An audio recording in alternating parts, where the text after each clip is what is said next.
po, wala po tayong quota, so wala po tayong pressure.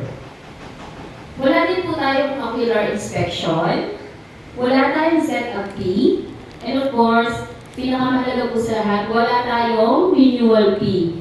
Kasi po, ang ino-offer ni company na business is one-time payment, lifetime business. So every year, mag-renew lang tayo ng contract, pero lang, wala tayong babayaran. Maganda po ba yun? Yes. Of course, maganda po yun. And ito po ang pinakamaganda po sa amin. Kami po ang kauna-una ng company na may pre-assistance sa business name registration po sa DTI. And of course, meron po kami pre-registration po sa food delivery. So hindi na kayo makahihirapang pumasok sa food grab, yung mga apps po ng food delivery.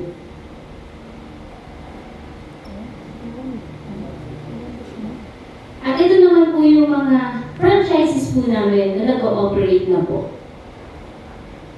Ayan ma'am, yung iba po, sa mga garage lang nila nagtatayo. Ang kagandahan kasi mga ganyan, sa bahay ka lang nag-ooperate, wala kang renta na babayaran. So hindi ka mape-pressure na kailangan may ipon ka araw-araw para kung dating ang bayaran ng renta, may babayaran ka. So ngayon, kung sa bahay ka mag-start, yung manpower mo, pero yung sa family mo na lang din buhanin. Maganda po ba yun?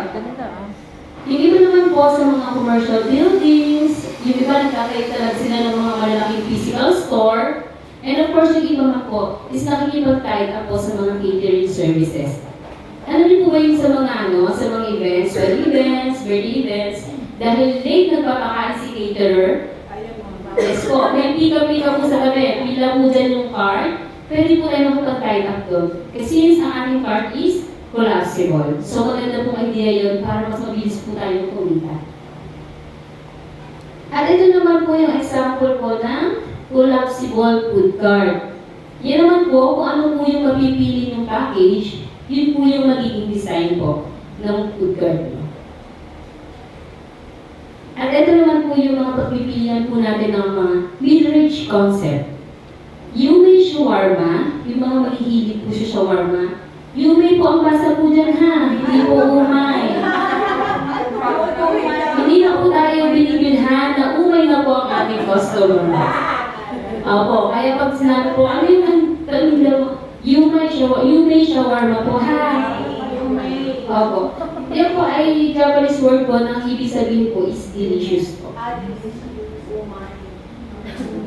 At ito naman po, Pinoy slogan po. Siyempre po ang mga Pilipino mahilig talaga yan sa silog meals. Kahit sa sulo ka dito, kahit dito sa Gentry, kabi-kabila ang silog meals. Pizza and Go, of course, isa sa paborito merienda ng mga Pilipino po. Omai Takoyaki. Isa pa rin sa paborito, Burger Overload. Walang target market, bata, matanda, kumakain ng burger. Wings and Chips. Yan na. Unlimited wings, pwede tayo mag-offer with different flavors. Si wings and chips po, 10 flavors po yung pwede natin i-offer kay customer. Golden noodles and dumplings. Yan po yung mga fried noodles na may mga sauce, tapos may mga toppings na siomai.